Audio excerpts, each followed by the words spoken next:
Henson Ange, followed by Justin Holstrom, Jason Tetlow, Thomas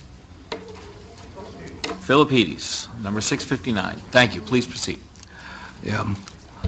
My name is Henson Ong. Forgive me, English is not my first language.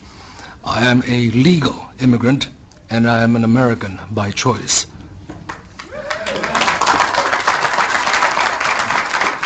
Thank you for giving me this opportunity to express my opinion and give my testimony in opposition to the majority of the proposed bills which do nothing to deter future crimes.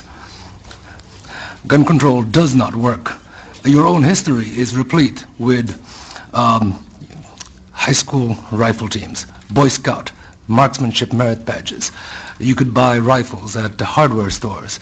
You could order them, mail order, delivered to your home. Your country was awash in readily available firearms and ammunition. And yet, in your past, you did not have mass school shootings. Other people have already expressed the question, what changed? It was not that the availability of guns suddenly exploded or increased. It actually was decreased. What was changed was societal decay.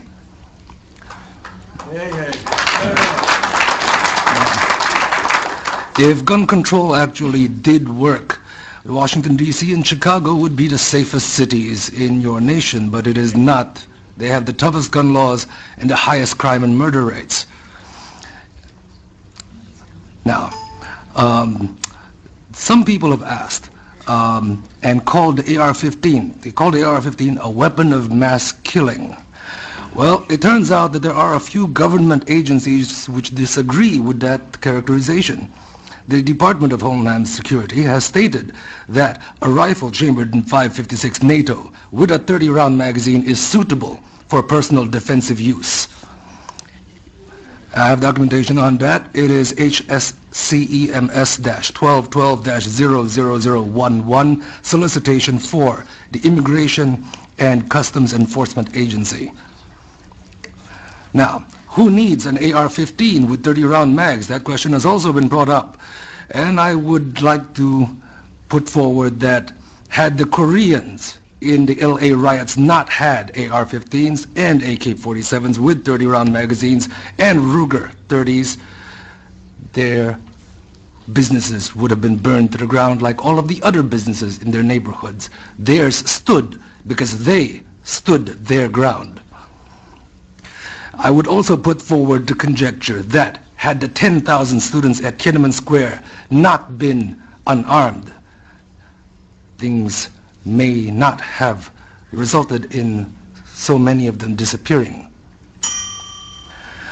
In your own laws, United States versus Miller, 309, U.S. 174, 1939, it was made clear that the type of firearms protected by the Second Amendment were those specifically useful and common for military use in defense of the state.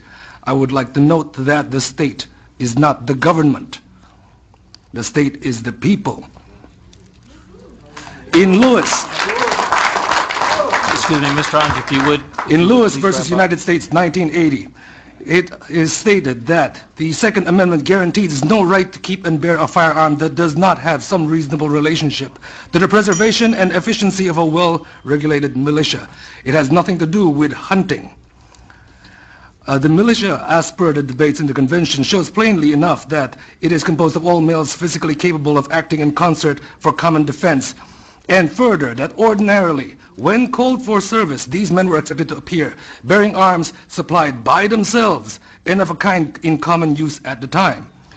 The AR-15 is the most common and popular rifle in America at this time. Would you please wrap up? I will wrap up. I would like to wrap up with a statement from Judge Andrew Kozinski in Silveria vs. Lockyer, 2003. My excellent colleagues have forgotten these bitter lessons of history. The prospect of tyranny may not grab the headlines the way vivid stories of gun crime usually do, but few saw the Third Reich coming until it was too late. The Second Amendment is a doomsday provision, one designed only for those exceptionally rare circumstances when all other rights have failed. A free people can only afford to make this mistake once. Thank you.